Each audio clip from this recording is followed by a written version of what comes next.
Guys, कसे आहात? Hope so मजेत असाल. मी संजीवनी पुन्हा एकदा तुमचं स्वागत करत आहे आपल्या चॅनलमध्ये, ज्याचं नाव आहे संजीवनी ब्लॉग्स. आणि आज आमची पॅकिंग झालेली आहे, तर आज आम्ही घरी जाणार आहोत. शमिका, रेडी झाली आहेस का तू?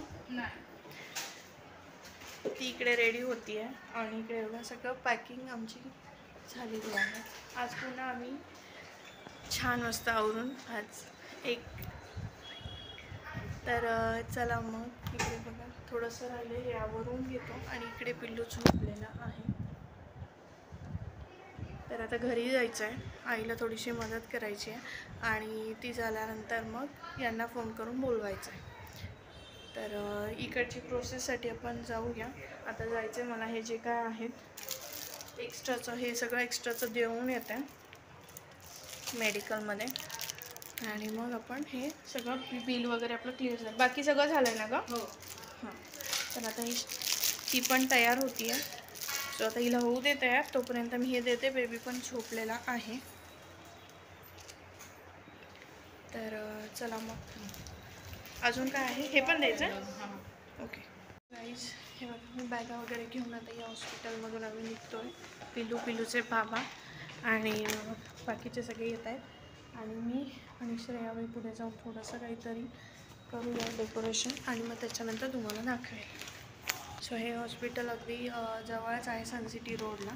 त्यामुळे तुम्ही जर कधी आलात तर इमर्जन्सीसाठी, आणि खूप छान प्रोसेस आहे. सगळे स्टाफ खूप छान आहे, कारण बेसिकली आता लिफ्टमध्ये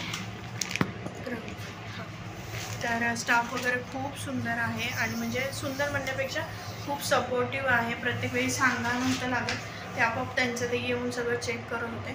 सो आता आम्ही फायनली घरी जाते, कारण घरी पण पूजा आहे. पूजा करून मग बाकीच्या गोष्टी करायच्या. तर चला मग, आजचा ब्लॉग खूप छान असणार आहे, नक्की बघा. हे बघा, अशा प्रकारे छोटंसं आम्ही डेकोरेशन केलेलं आहे घरापर्यंत. छोटं, खूप सिंपल आणि सोबर. कारण काय आहे ना, बाळाला पण जास्त लोक घेतात आणि हे करतात, त्याच्यामुळे इन्फेक्शन झालं आहे. आणि बलून वगैरे जर लावले तर तो रडेल. त्यामुळे हे छोटंसं साधं सिंपल आम्ही सोबर केलेलं आहे. कारण काय ना, जास्त पण नको. बलून वगैरे लावलं तर रडत बसेल. आधीच ऑलरेडी तो खूप रडतोय. सो असं छोटंसं फुलांचंच फक्त केलेलं आहे.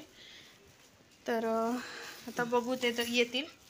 आणि आम्ही इकडे ताट पण तयार करून ठेवलेलं आहे ओळायला. मम्मीच्या आवडीचं चॉकलेट त्याच्या आणि पेढे. सो असं सगळं छान ठेवलेलं आहे. तर आता येतीलच. नियोजन कसं झालंय? छान झाले. साधं सिंपल केलेलं आहे, पण छान झालंय त्या मानाने. कारण काय ना, बलूनचं वगैरे केलं तर अजून रडत नाही बसेल. हो ना, तो फुटलं तर ते परत ओरडेल. मग त्यामुळे बलून वगैरे नाही. बाकीचं तोंड बघा, मला झोप नाही. त्या 3-4 दिवस झालं झोप नाही, आराम नाहीये तिचा. सारखं दवाखान्यात कंटिन्यू ती थांबली होती. मी फक्त 2 दिवस थांबले, तेव्हा पण ती होतीच माझ्याबरोबर. पण ती कंटिन्यू 5 दिवस झालं दवाखान्याचं ये जा चालू आहे. बाकीचं आता सगळं स्वयंपाक वगैरे करायचं, कारण आता थोडासा पसारा झालाय, तो थोडंसं आमचं हे करून घ्या, सांभाळून घ्या. कारण आता बाकीचं आईने जेवढं होतं तेवढं आवरून घेतलेलं आहे. बघू शकता, किचन वगैरे मस्त स्वच्छ, बेडरूम वगैरे पण छान मस्त झालेले आहे. हॉल पण तुम्हाला दाखवते. इकडे हॉलमध्ये पण छान मस्त झालेले आहेत. फक्त आता जो पसारा, जे पॅकिंग आणलंय तेच सामान आहे, बाकी दुसरं काही नाही. सो आता चला, इकडे लवकरच आता येतील आणि आपण मस्त छान वेलकम करू. लागले त्याला घरी नाही यायचं का काय? रडू नको. काय करायचं रडून? रडतोय.